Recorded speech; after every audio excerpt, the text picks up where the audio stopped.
1897, the wickedest city, nest of cutthroats from all over Christendom.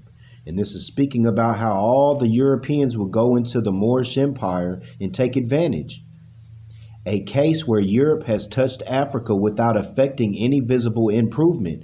But the problem is the Aboriginal indigenous are liking the things that the Europeans are bringing around, so they like being colonized.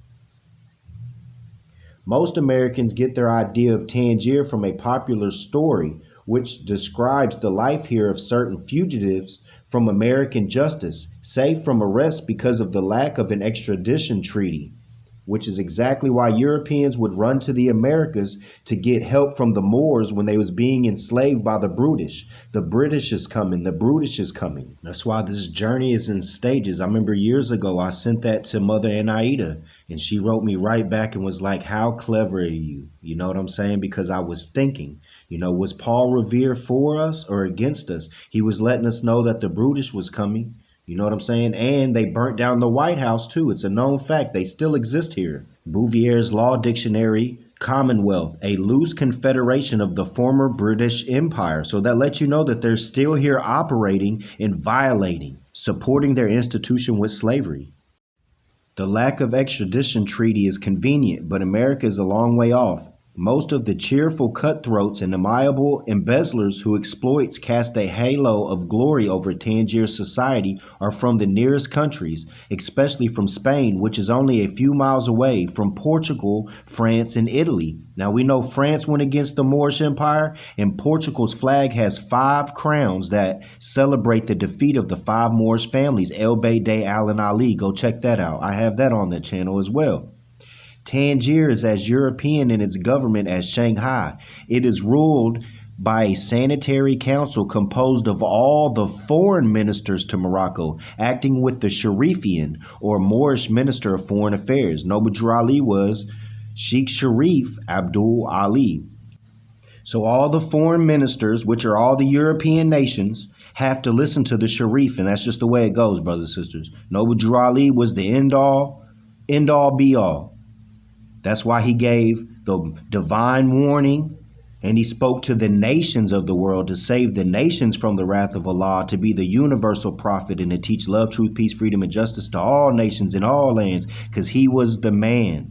But we're about to read how the Sultan was shaking down the Moors in those days, because they was chasing after the gods of Europe and putting their own brother into slavery. The Sultan himself almost never comes to Tangier, though the one vessel which at once royal yacht and the entire Moorish navy lies in its harbor. Where's your navy at, Moors? You're supposed to be mooring. The Sultan regards Tangier as spoiled by the presence of several thousand alleged Christians. And no wonder, because for every Moor, there's 1,000 that's out there ready to kill their brother for a piece of paper with a picture of a slave owner on it. And that's true indeed, brothers. Renegade Moors flock to Tangier to be free from the Sultan's exactions. Most of them are English, Spanish, Portuguese, French, or American citizens.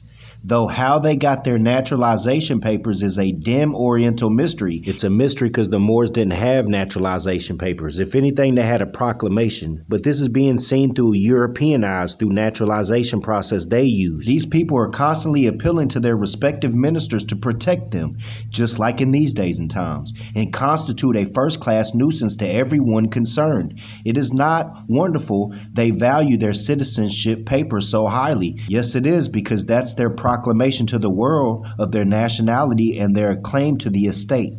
If you don't do anything, Moors, that's what the prophet said, and that's what they're talking about here. They're calling them renegade Moors in the 1800s too, just like today. But you just trying to have your freedom, Moors, and be a national of your own land. And they was calling them renegades then for pushing their proclamations on the world. Noble Ali said, if you don't do anything, Moors, because he knew it tied you to the estate, to your land, to your birthrights, Moor. Noble Ali knew everything, and it ties to even everything. It ties to this and everything. Moors clad in rags to avoid the Sultan's pentatas with their assessment lists. What's that? Taxing. Here, as elsewhere in the East, the poor Jews get the worst treatment. They are obliged to wear a distinctive garment. They said Adolf tried to make the Jews wear distinctive stuff too. A long blue or black chaftan, and to live in a special quarter of the city reserved for them. So they wore their own distinctive stuff then too in the 1800s before Adolf came. Mustache the same, right? Noble Drew Ali said, woe unto those that call themselves, right? So he was just following suit to everything that was going on, man. In regards to those who call themselves. Jews of Tangier are mostly citizens of Great Britain, you traitors. France or Spain, you traitors, though they may never have set foot in those countries. A renegade Moor is not a Christian, no matter of what country he may be a citizen, Islam. No Christian may enter a mosque, even in Tangier, though the door stands open all day long. A Spaniard tried it not long ago. In a moment, the fierce Mohammedans were upon him with daggers whipped from beneath their flowing robes, and a few days thereafter there was a first-class Spanish funeral in Tangier. One cannot even enter a school where the little Moorish boys sit rocking back and forth all day long, singing the Quran in chorus. But as the whole performance is visible through the door, the deprivation is endurable. The rule of the Sanitary Council extends 3 miles beyond the walls of Tangier. Further than that, a European is not permitted to go without a Moorish soldier in an escort. Further than that, a European is not permitted to go without a Moorish soldier as an escort. Sometimes people try it. A while ago, a Spaniard was murdered in this way. His government secured a money payment from the Sultan, but the murderers were never punished. Piracy is still an occasional pleasantry of Moorish life. Sometimes people try it. What's up, Moors? Where y'all at now? They all on the land. So what's my conclusion to the demonstration, brothers and sisters? My conclusion and my knowing and fruition is that Noble Drew Ali is the cure for all that ails me. The rockin' Moorish boys. Ever since I was little, before I go to sleep, I'd rock to sleep. And the doctors would tell my foster people that it was because when I would cry as a baby, my mother wasn't there. So I would rock to cry, I'd cradle and rock myself to sleep. But also, in these days and times, when I sit and I study, or whenever I'm sitting idle, I rock back and forth. And I always thought it was because I had a bloodline through those who call themselves, because they stand before their buildings and they rock back and forth. And I'm like, well, maybe that's in my bloodline. But then when I read this, it's the cure that ails me for thinking. Noble Drew Ali told me to think and I'll save myself. So I cured my own self. I know why I rock now. But my brother that passed in 2010, Brian Bonney, that was my brother. And, you know, I'd go to pick him up at his house and I'd walk in. He's sitting on the couch, rocking back and forth 100 miles an hour, just sitting there. What's up, brother? You know what I'm saying? Because he had that Moorish blood in him too. We Moorish sons. We Moorish sons. And the blood is strong in me, brothers and sisters, all the way to the rock. So if you want to know how Tangier was in those days, just look at America now, because they did it then and then perfected it in the North Americas. And that's a fact. They was calling renegade Moors then. They're calling Moors renegades now. It's all the same. So just look out into the society that Europe has created. They said it did not affect the Asiatics, and it has, big time. They're everywhere. You can't even get water without paying a tax. Adequate living, there's no such thing as adequate living in North America. You pay for everything. When you have a right to water, food, clothing, shelter, and one of the most important is the right to protection from attack against your reputation, saying that you're found other than righteous. So yeah, they're doing the same thing now that they was doing then in Tangier.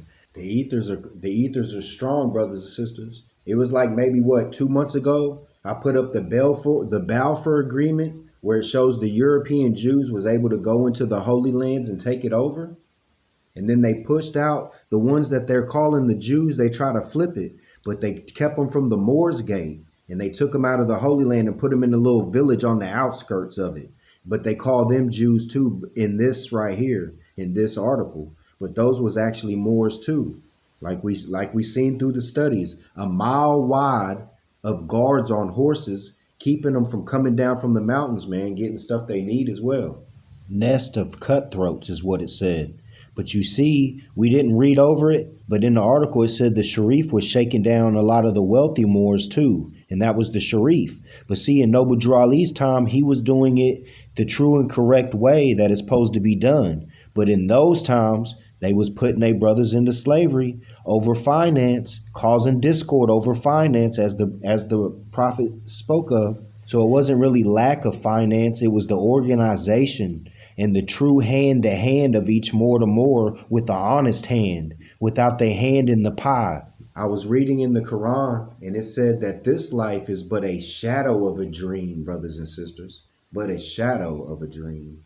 So it really means nothing except for you to live as peaceful as you can and not try to get too hyped up over anything, man, because this is but a shadow of a dream.